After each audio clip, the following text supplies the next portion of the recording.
Bye, friends. Be open to anything. If it sets you off, it's fine. Okay. Bailey and TJ, I think you guys both have my numbers, so if you guys need anything, let me know. Yeah. You guys. Hope you'll be sending me your doc.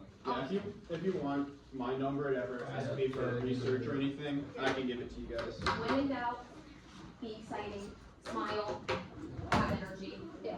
Yeah, have fun with it. Yeah. You Do don't it know. because it's fun, not because you have to. Bye, friends. Don't say something wrong. Better be wrong than I do, right? Yeah, you guys. Okay, we'll have 1, 2, 3. Wait, everyone knows which Haley paragraphs are reading. Yes. Okay. Yeah. Oh, yeah, you're right. Today's the day of failure. I actually cried before coming in. I'm not. You're fine. Don't worry about it. Talking to my friend is not bad. It's okay. Don't worry about it. There's nothing except weak people. That's not. Shut up, Carter. Well, I'm kind of. Because all we done for the past week is read. We're gonna say. You guys ready? Yeah. Good evening. Good evening. Are you really? You're good. Is. That's cute. All right, you guys go ahead and grab a seat. When I have my kids highlighting on their papers, we always highlight them first word. This is our. Because sometimes it's hard to I'm see. just here. Okay. We get subs right there. We are missing one of our usual. Haley? Yes. All right, yeah, because there's no. So I don't have my name card with me. Your card? Yes.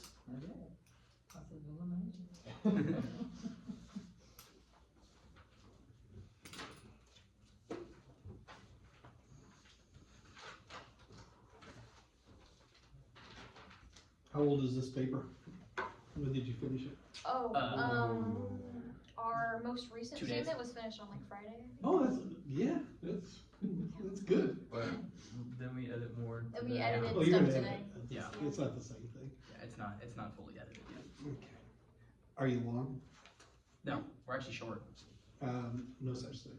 Is it more than 3:30 on time? No, time we're over. Oh yeah, time we're Yeah, over. we're- Sorry. Oh, I time thought you we're- meant word wise. Sorry about that.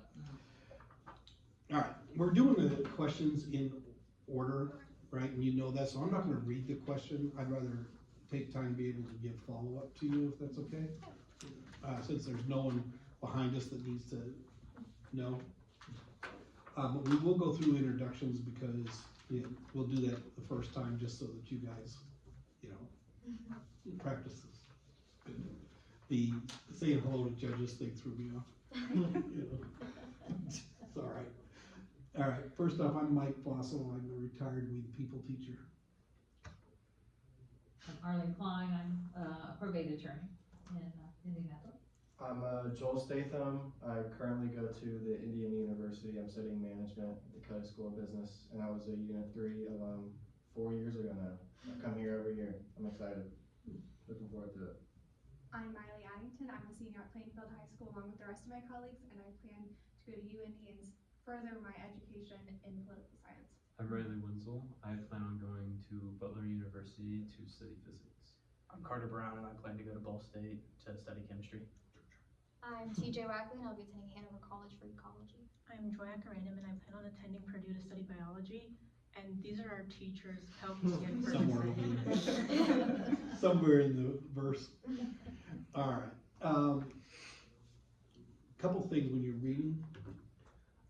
Remember from regionals, sometimes you're close, sometimes you're not, away from the judges. I don't know what room you guys are in, but we very famously had the trash truck come by when we were competing. Gotcha. Wow. It's always an added treat, and there are a block of rooms that they use that the trash is picked up right below your room. So you have to speak loud. Yeah. Okay? If you hurry, I'm literally gonna tell you to slow down. Okay, that way we get a decent view of how long your paper is, okay? All right, my grandson, just so you guys know. Let me get my timer. All right. And we'll start on your first word. Carter, Haley, and I agree with Justice Black's test that the president's power to issue an executive order must stem either from an act of Congress or from the Constitution itself.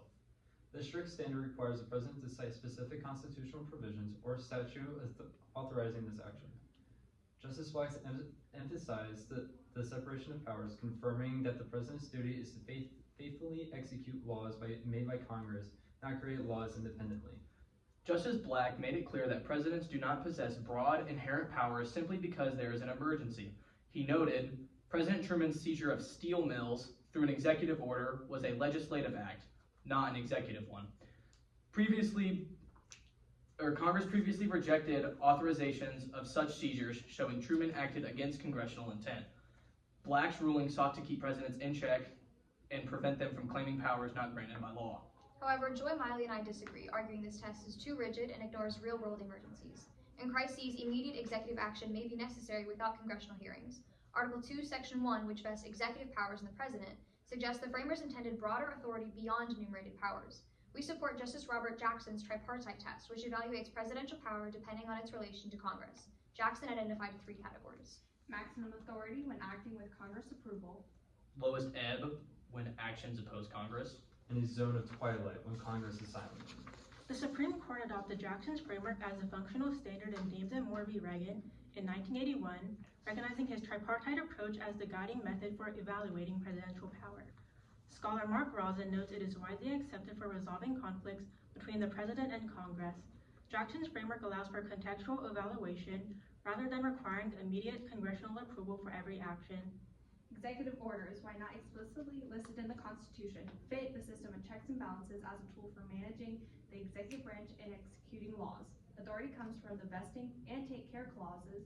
Historically, early orders like Washington's Neutrality Proclamation 1793 and its response to the Whiskey Rebellion 1794 set precedent often for internal executive matters, but later expanded in scope. Lincoln's Emancipation Proclamation during the Civil War and FDR's scores of executive orders during Depression and World War II shows an evolution from minor internal directives to instruments capable of nationwide policy. Today, checks and balances limit executive power through congressional legislation, control of funding and judicial review at the same time.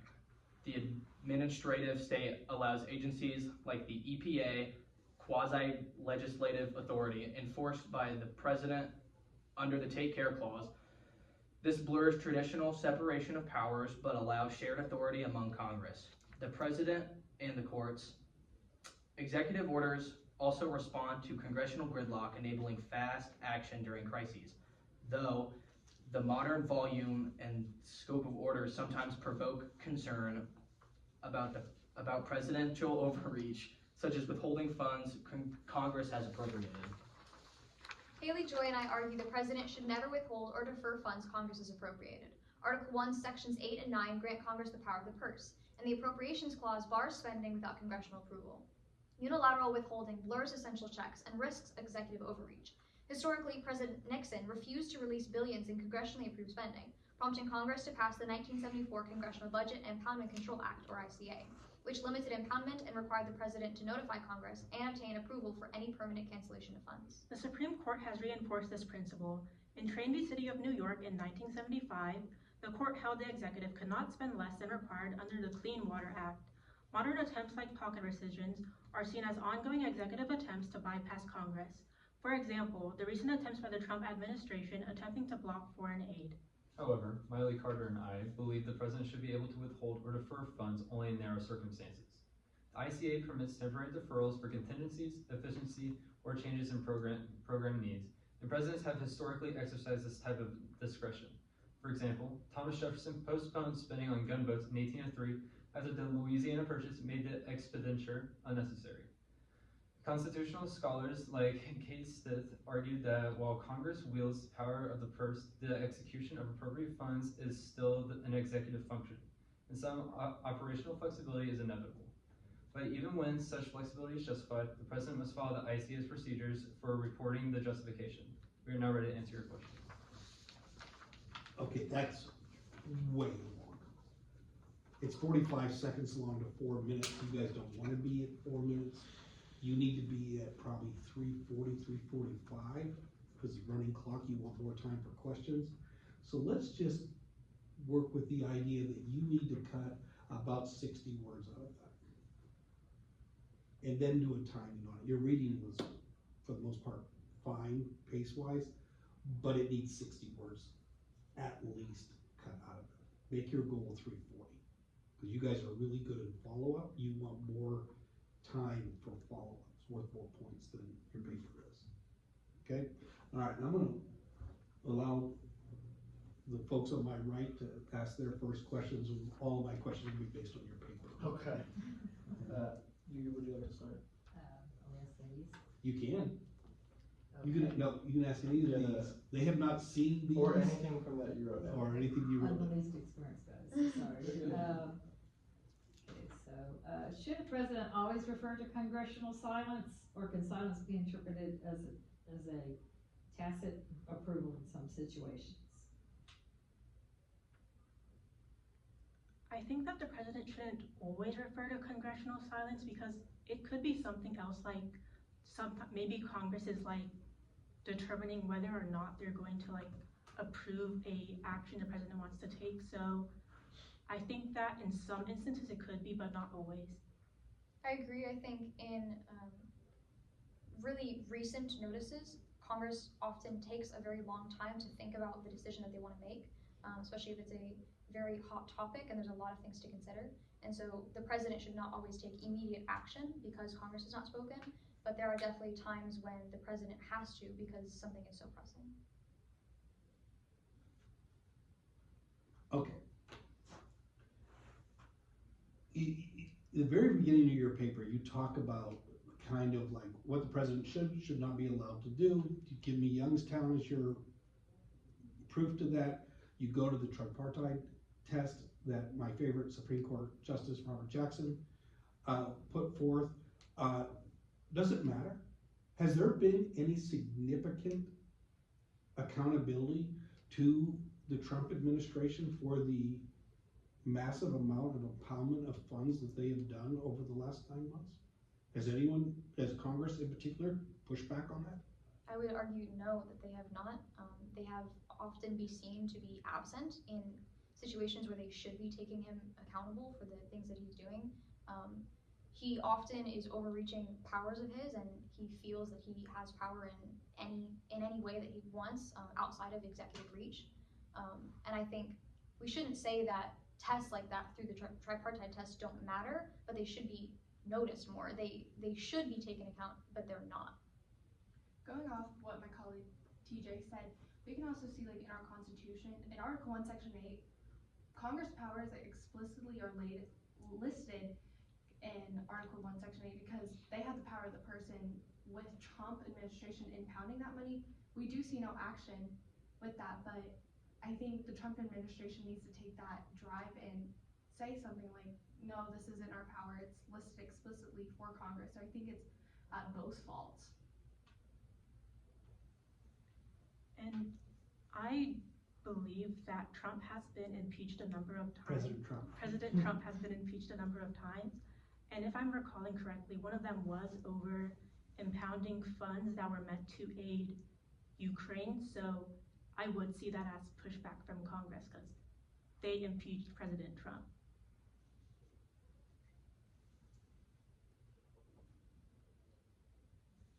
Okay. Are you ready? My question was along the same lines of more recently with President Trump. How effectively do you think these courts have checked executive orders historically, but I would like to see some more recent, especially given President Trump and some of the controversial things that he has put forth? I want to say within the past few months, you have Trump v. CASA that tried to change what defines what a citizen is, and the Supreme Court was very quick when it came to striking down his executive order. And while they did not go into depth on what really makes a citizen in the United States, they did make sure that President Trump could not make his own definition of it and go past the Constitution.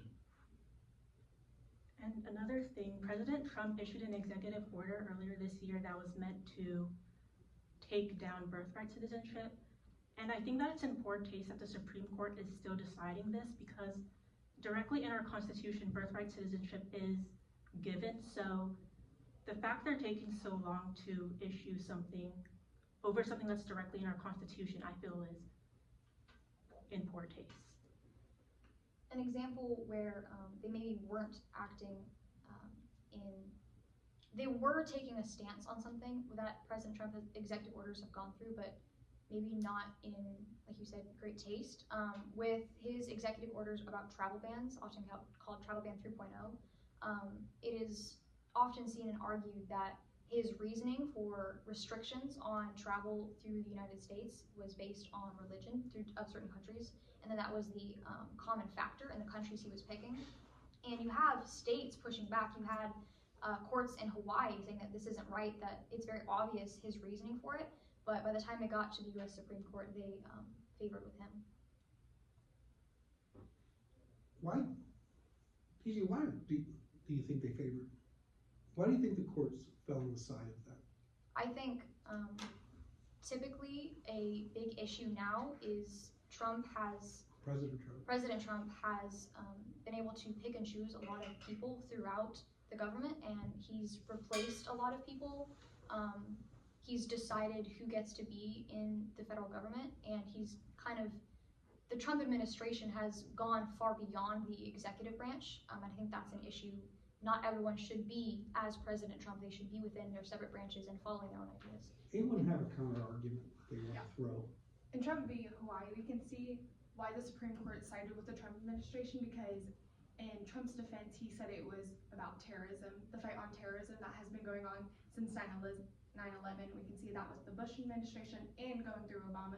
So I think when he put that travel ban on, it was to fight terrorism. All right, let's go back to empowerment. And you gave presidents have used empowerment for a long time. Why did Congress act after Nixon, in your opinion? Because you think about that, 74, it's 200 years of presidents impounding money at various times and that kind of stuff. But why after Nixon? Why was his impoundment so different? If I'm remembering correctly, the key factor in that case was the current state of the country. When you have national emergencies, it determines how power can be used. And so with how he specifically was trying to use impoundment, the courts said that it was not just for the specific circumstances.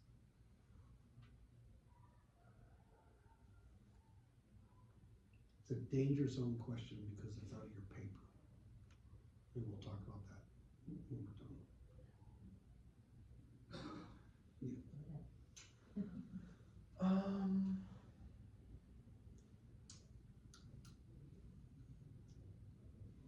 If you want me, I can always ask questions. There is a question I'm interested in because I'm not super familiar with it. Jackson's zone of twilight is intentionally ambiguous. What safeguards exist to prevent presidents from using that ambiguity to justify overreach?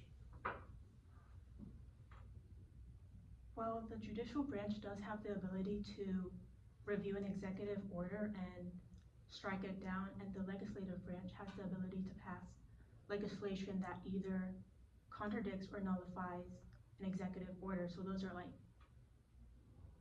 things that can moderate executive orders. And I would also like to add on, executive orders aren't laws per se. So I'd also say, like, with an executive order, it's to make a statement, kind of help Congress guide them or deteriorate them to another side. So I'd say with that twilight zone, I'm assuming it's more so a president can get his say in without it being a confirmed law.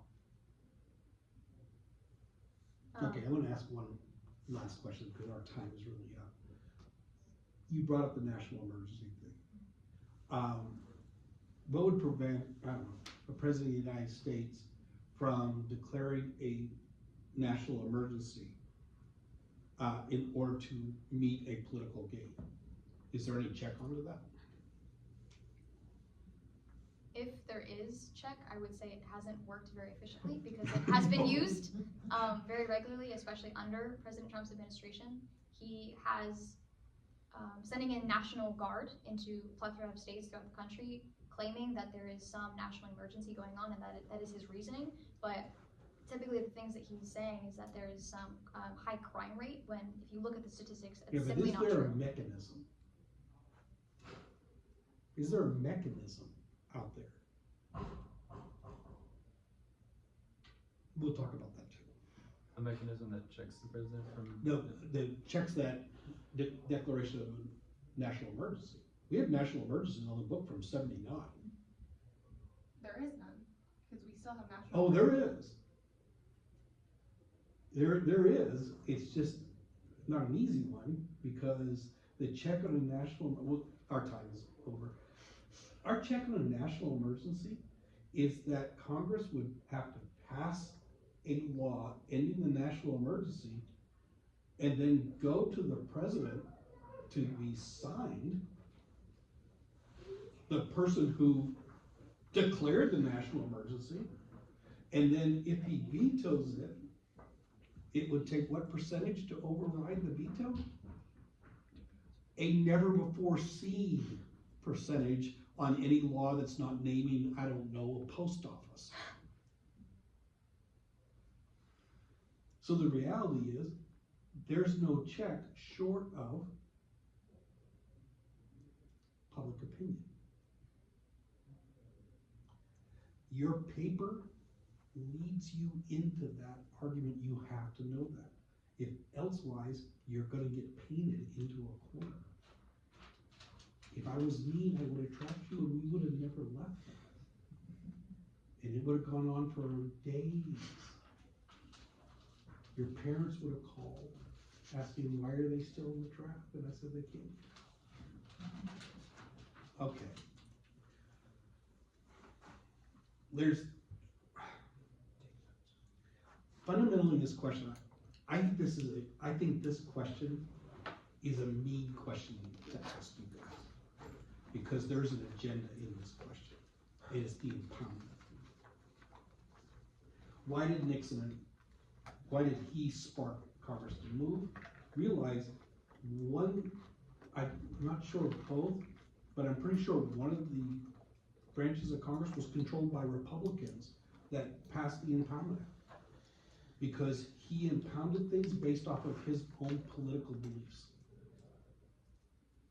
He didn't like the politics behind it, he wouldn't spend the money. And even his own party went, shenanigans. In addition, he was impounding money at a never before seen level. But what happens, what is the history of things happening to presidents who violate the Impoundment Act? If you had to guess. Have you seen Impoundment Act impeachments? Have you seen my favorite, non-binding resolutions? You know what those are when Congress does that? They pass a non-binding resolution, which is basically Congress tweeting. It has that impact. It's not enforceable, and we're not gonna file charges against you, but we want you to know we're upset with you, but we don't wanna take any action against you, but just know we're mad. It's the congressional tweet. So, I can defer to the law school graduate on my right, but law is a weird thing. There is, if a law is not enforced or enforceable, it's no longer a law. It is a suggested guideline with no ramifications. What I would like to refer to as the speed limit on 465. You know, if my Camaro SS is doing 95 and no one's blinking at me, then it's not a law. It's a guideline until somebody turns the lights on, right? This is where this question is going to want you to jump back and forth. You have to be able to discourse that. What are you missing in this? What you guys are missing in your follow-up is the anti-federalist arguments against a too powerful executive doing what they want because no one will check them. If you bring the anti-federalist arguments into this and fears, it leaps you above. Especially the Fishers team. That 2/3 of them are my students. Which means at state is their 5th time competing. Because they're national champions in the 8th grade, so they have competed and won at nationals, so state's their 5th time. They will know that. Because they will go anti-federalist on this, on their fears. You guys are bright enough to take them on, but you have to have that depth. I love the Jackson part of this. You have to paint at greater detail and follow-up the difference between the Youngstown and then Jackson, and then whether or not either have been effective. So you're gonna need to know, if I ask you, give me an example of an executive order that has been overturned, can you give me something other than Trump? The answer to that is probably no. The President Taft's, his executive order. But that's Taft was way before. Wait, what? You said, Since Youngstown, since Youngstown. can you give me an example of an executive order that's been overturned that's not Trump?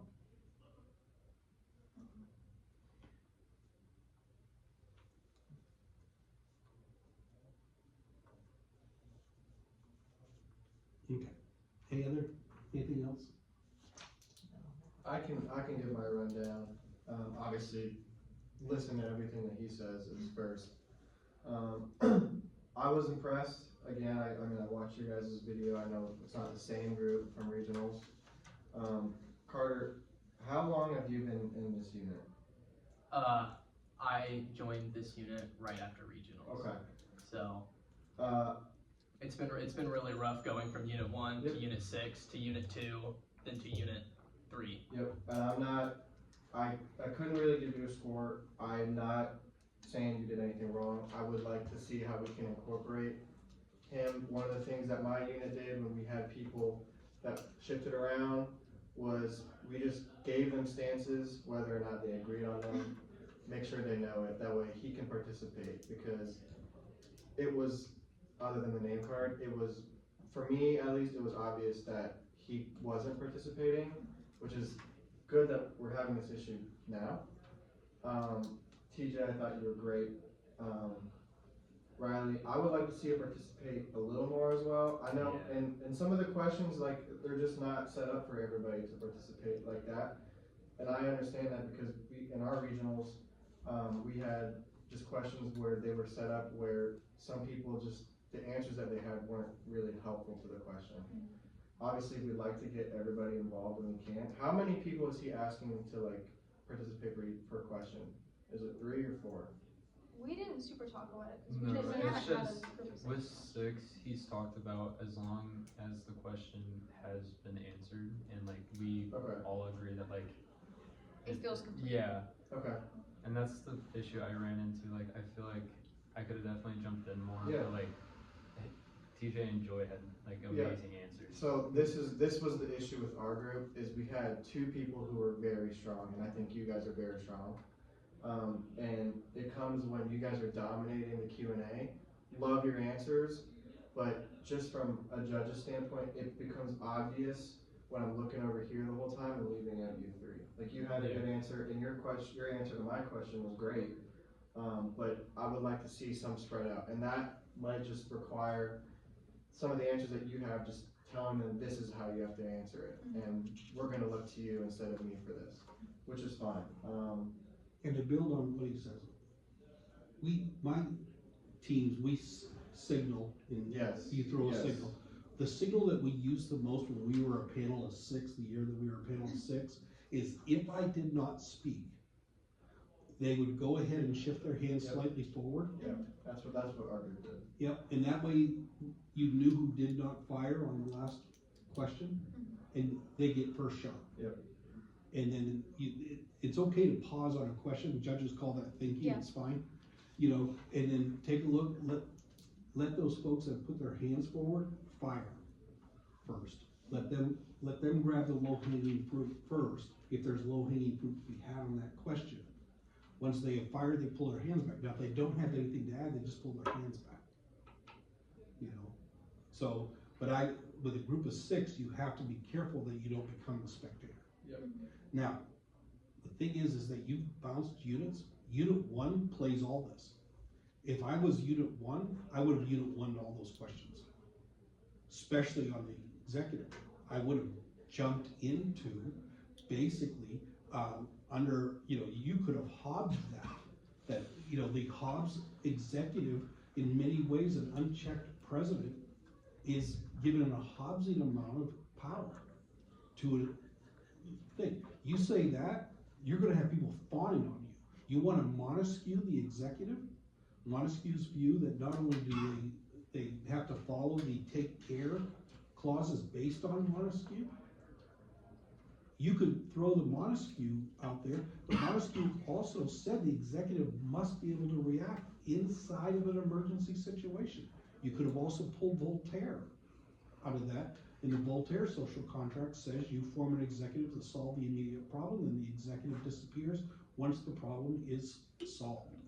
You just have to use your one warning and put the question into a one answer. That's depth, that's part of the scoring thing. That's just the only thing that I'm scared about. Like, I know that they said, don't be afraid to be wrong. It's not wrong, you're gonna be right. Yeah. If you get corrected, if you say something wrong and one of your teammates correct you, we can't dock you for that. Yeah, it's a big fear for me, just to Yeah. speak out and be wrong. Here's the thing I told my teams. You don't get a JV here, right? You have one regional competition, you have one chance at state, you have one chance at nationals, that's all you have. Sitting on the sideline and yapping at the dogs go by, you'll regret that. Throwing something out there and you're slightly wrong, your team sport. If you say something that's not quite right, your teammates, it's incumbent upon them to go, in my colleagues' enthusiasm, they may have tilted that incorrectly. Yeah. Or say what my colleague is trying to Right, say. right, to offer the clarification, right. And if you're slightly wrong, and Right. no one offers that juxtaposition, at least try to have some evidence as to why you are wrong. Otherwise, like, they'll just put you down that rabbit hole, as he said before. Yeah, and you can also, my colleague on the right has been very well trained, you can always lawyer your answer. Yeah. And you could say, it can be argued, which provides you a little wiggle for a question that may be, that you have an inkling to, but you may not be sure of. Because we're always taught to look at each side, be prepared to say, well, it could be similar to that, but it's not, because in this case, it's different than this, or, you know, in contrast, or being similar, it's like that. So, you know, if you have to relate present day, like you said, President Trump, that's a new one, he's trying to make sure he said President Trump. Yeah, you have to give them all their, you give everyone their titles. You know, Chief Justice Roberts, you know, Justice this, Governor this, always give them their titles. You get judges that, unless you'll have judges that have titles. So I almost always correct my teams.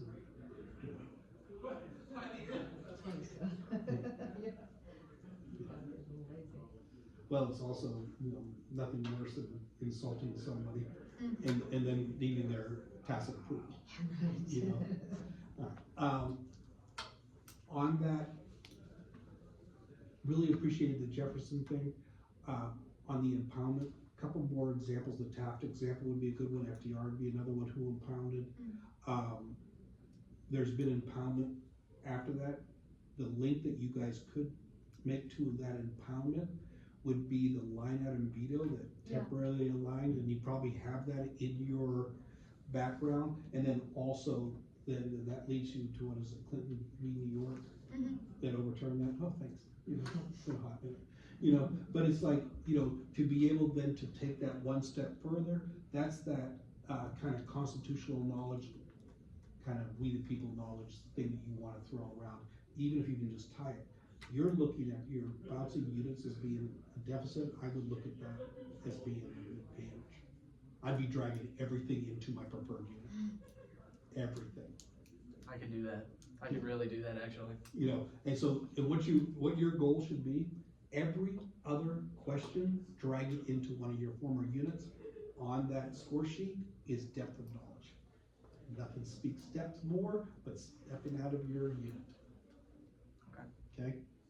All right, let's go to the question 2, unless you guys have anything. How do you guys feel like that first one went? Very slow. What did you say our time was? It was terrible. 4:45. Yeah, it was way long. So we gotta cut 60 words. Yeah, we have different people reading Haley's paragraphs and she's here, and she's usually a really Yeah, fast talker. I mean, Those were the first time. yeah, that's fine. Your reading wasn't, you probably felt it more than we did. It was fine. But that wasn't the reason it was long. Right. 675 on the word count will normally get you about there. All right, this question 2, Yes. this question 2 is a trap. That third bullet's a trap. Because what do they want to talk about in that is originalism. Yeah. Okay, and so as long as you know that, realize that is they're gonna run to the originalism thing out of everything you say. They're gonna look at that and go, oh, we want to talk about originalism, intentionalism.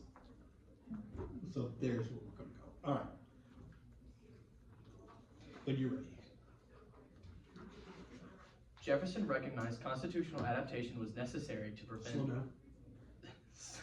society from seeking fundamental change through blood and violence. Adaptability doesn't undermine stability. It's what allows a republic to stay resilient and responsive over time. The Constitution has been reinterpreted to adapt with societal progress through informal amendment process, such as judicial review. A key example is the incorporation doctrine, using the 14th Amendment's due process clause to apply federal Bill of Rights protections to states, as seen in Gitlow v. New York 1925 and Gideon v. Wainwright in 1963. Of course, also adapt constitutional standards as society's understanding of rights deepens. In Brown v. Board of Education, 1954, the court rejected the idea of separate but equal, reflecting an evolving understanding of equality. In Griswold v. Connecticut, in 1965, the court recognized an implied right to privacy in marriage, demonstrating how judicial interpretation can evolve into protected rights unenumerated in the Constitution. An understanding that evolved further to protect same-sex marriage in Obergefell v. Hodges in 2015. Executive actions and congressional legislation have also reinterpreted the Constitution. Executive actions such as President Truman's Executive Order 9981 desegregated the military, a swift and major social policy change.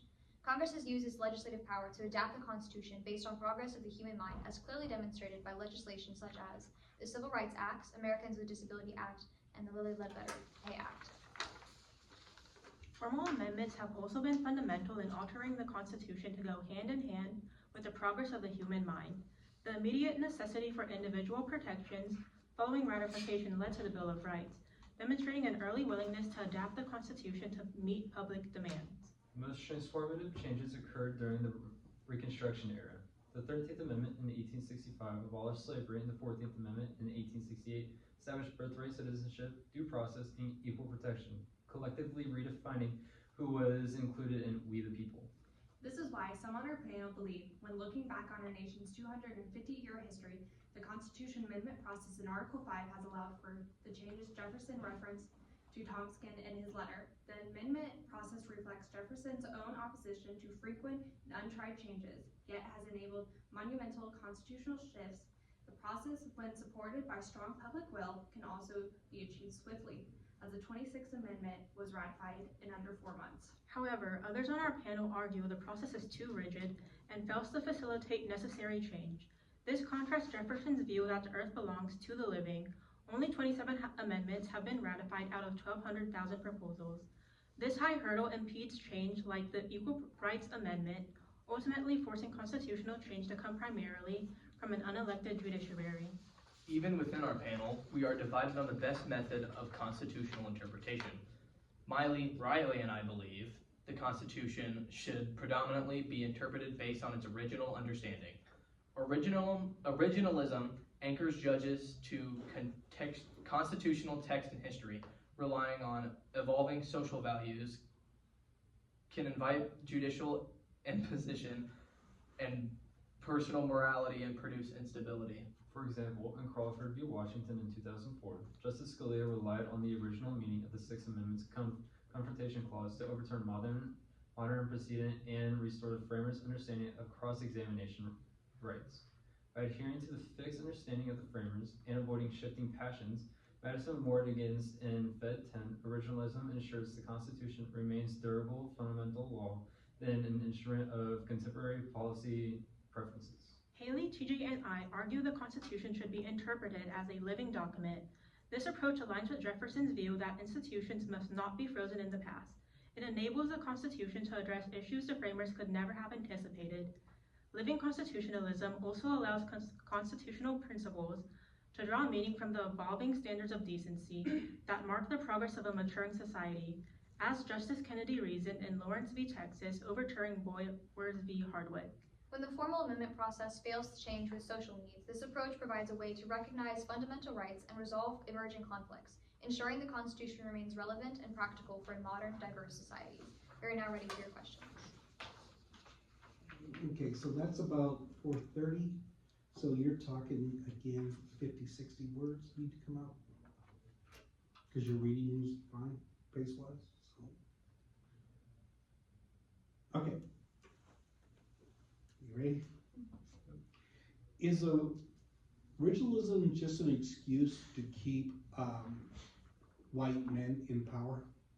I don't think originalism would, like, the concept of it is to keep white men in power. I feel like it's another way for people to view the Constitution and like what it means, because we don't necessarily know the exact intent behind some of the framers and like what they intended to do. And so for some people to be careful when it comes to viewing the amendments through any processes, they believe like originalism can be like the best way to come up with like the right answer. Originalism is also, you're taking in context of the historical aspect of what was happening at the time and then the textualism of it.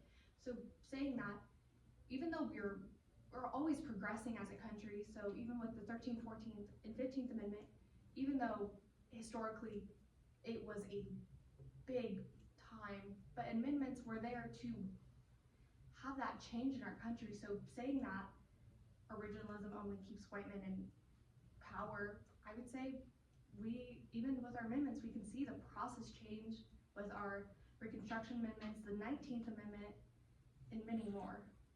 I think I would like to argue that it is definitely an interesting point to bring it up. Understanding originalism and thinking about when our Constitution was created, and even amendments that followed, that was written at a time when it was white men that got to decide who was in charge, where the power went, where rights were focused on, who had access to those rights. And typically you see originalism in more conservative views versus living constitutionalism being focused in Supreme Courts going through cases with Brown v. Board and going through desegregation. You have points of judicial activism where you're focused on changing how the system is set up to move away just those white men being in power, to change who has accessibility to certain things in our Constitution, those concepts that are there, but they're not written in because it wasn't for them to start with. I believe to really understand originalism, we have to take in context of what the framers were actually put under. They were put under a lot of stress, and they were also put in times of experimentation. They wanted to get away from the absolute leviathan that they had, that they had came from, and they were trying something new. But they also knew, they were very smart men, they also knew that change was going to happen. And that's where you can see the 13th, the 14th, and the 15th, and like with the Reconstruction era, and then, you know, the 19th, 21st. And it's not meant to be the original, it's meant to evolve with the times. Okay, feel warmed up? It's good. So let's play then if we're gonna do that. Does originalism make the 14th Amendment moot? Does it make it what? Moot? Like it doesn't exist?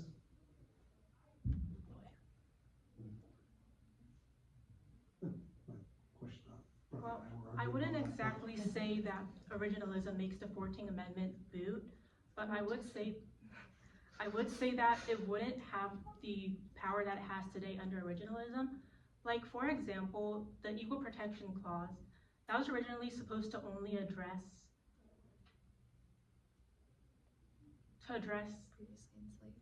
previously enslaved people. So the Equal Protection Clause has been used to argue things today like gay rights or transgender rights. So like those type of things, they wouldn't have gotten the protections they have today if we just used an originalist approach to the 14th Amendment. To take also another kind of step, you could say this is more living constitutionals, but I would disagree. In our constitution, it says we the people. This class is based off of we the people. So in turn, with an originalist aspect, you can say that's all the people because we are the people. Without the 19th Amendment, even the 14th Amendment, 13th, 14th, 15th, all these girls on here would not be here. So in concept, we the people is all of us. So I'm saying. So Miley, by your argument, you're saying then that the originalism point of view by its nature then leaves anyone who is not an acknowledged person out of the argument? We can see the return with the 14th or 13th, 14th, 15th Amendment when we abolished slavery, set those people free from the terror that we had cited on them. So yes, with the moving times, with our progressive nature as a country, we the people meant a lot more people.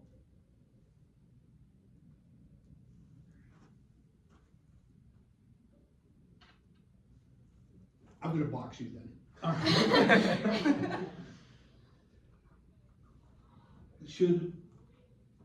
When were women acknowledged as officially become citizens in the United States? 1918. Matters be happenstance. Yeah, I was about to say, weren't they always viewed as? Not always, because they were under coverture laws. So not until 1876, the court ruled we can't give them the right to vote because voting is not a national thing. However, we do acknowledge that they're citizens. Women become citizens 1876. They had to argue that they were citizens of the country to gain their voting rights. Right, and we are a land of laws, right? So if we are a land of laws, women are not citizens until 1876. Right. So therefore, any originalist point of view, decision, does it automatically negate women in the conversation? With how they wanted to use it, yeah. Define they. With how the framers thought of we the people. They used the words we the people, but they didn't mean the collective we. Any pushback on that? We the people arguer?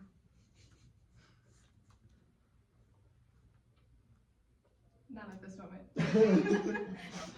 We'll move. So, we talk about how the amendment process is here to sort of help fix the Constitution when it's failing to meet social needs and provide this change. We've only had 27 pass. Do we think now in 2025 that it might be time to fix the amendment process, since you could say out of the 12,000 proposed, only 27, do we think that's failing to meet social needs as well, or do we need to change the amendment process? I would absolutely argue that the United States has the most difficult amendment process today, and though that was part of their idea, that was part of their intent to make it so difficult because they didn't want things constantly changing, the framers felt that if things were constantly moving around, that there would be no really steady ground for people to stand on and to understand what they actually intended as a country. I think looking at countries like South Africa, who really include people highly in their amendment process, they have to post proposed amendments in a newspaper, and it has to be up for at least a month for people to give their feedback. I think things like that, it really brings up how do we as a real country want to change our laws.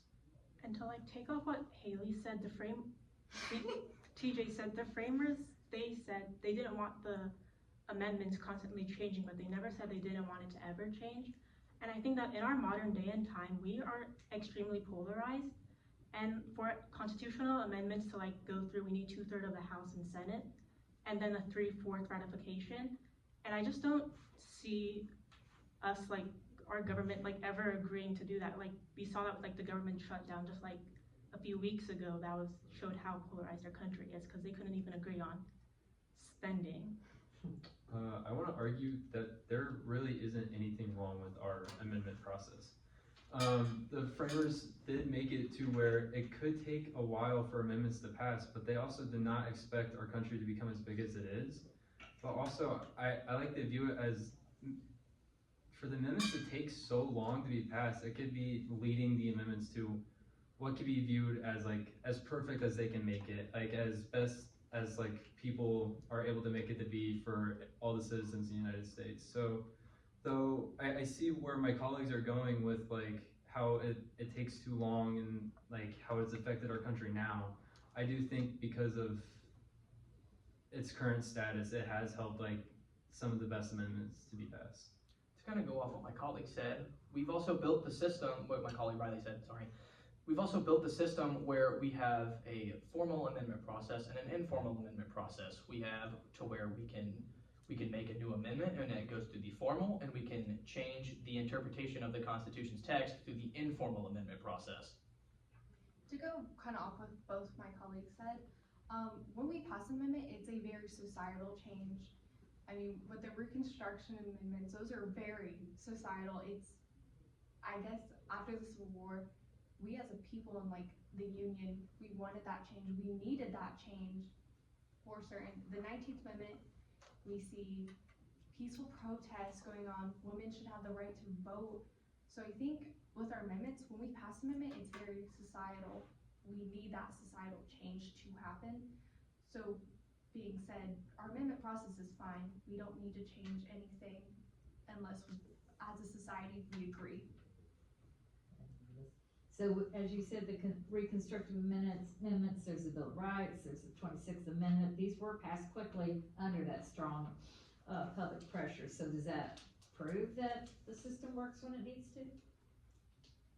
Yes, because with all those amendments, we have that public pressure. It's enforcing our representatives, our people in the government to act on that. Because our government is for the people. It's for those people living in their country. It's not for them. It's not a dictatorship. So getting what the people need is the end goal of what our government should be. I would say bringing those amendments to light actually proves the opposite. All of those amendments took years and years to even get them up to the White House, to get them to the Supreme Courts.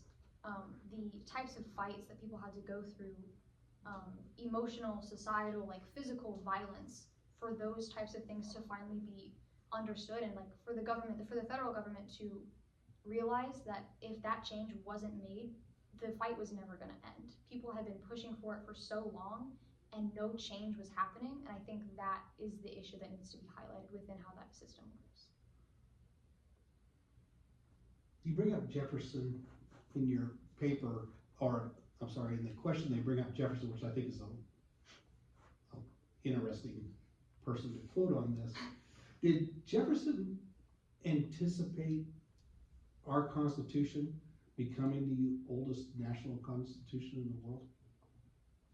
I don't think he anticipated for it to become the oldest constitution in the world, but he definitely expected it to change and like adapt with our like times currently. But I don't think he ever expected it to become the oldest, but definitely expected it to progress for a long time, as we've seen it. kind of contradict what he said. Jefferson also said that if ever needed, we should have every 19 years, we should have a convention. So with that saying, we would be always the youngest living constitution, because we should be able to progress through our way. So I guess Thomas Jefferson kind of always contradicts himself in a way. And what Carter wanted to end us with was that, in response to, Shays' Rebellion, Jefferson says, every once in a while, a little, trimming and blood, does a country good to focus, right? Yeah. That's what you wanted, cause that would have been a Unit 1 thing that you could have just thrown that puppy out there for them. Jefferson, of course, if you want contradiction, you can always find it. With Jefferson, you can find any point that you want. I would use, Riley, what you said was exactly true. Miley, what you said about Jefferson was also true, the joy of Jefferson. But Carter, your chance on that is that if you make a Shays' Rebellion, a little blood of patriots, you know, like there's a quote, something about trimming the tree or something. You know, if I didn't have a near-death experience getting here from Fishers, I probably could remember it. But, you know, but being able to pull that, that's a kind of a Unit 1, Unit 2-ish kind of pull on that, that'd be good. That was so much better than the first one. It was like light years better. Riley, I'm gonna, your question about the number of amendments I thought was great. If you would have pulled the infamous, what they would call the law school proof, if you would have said, look, if we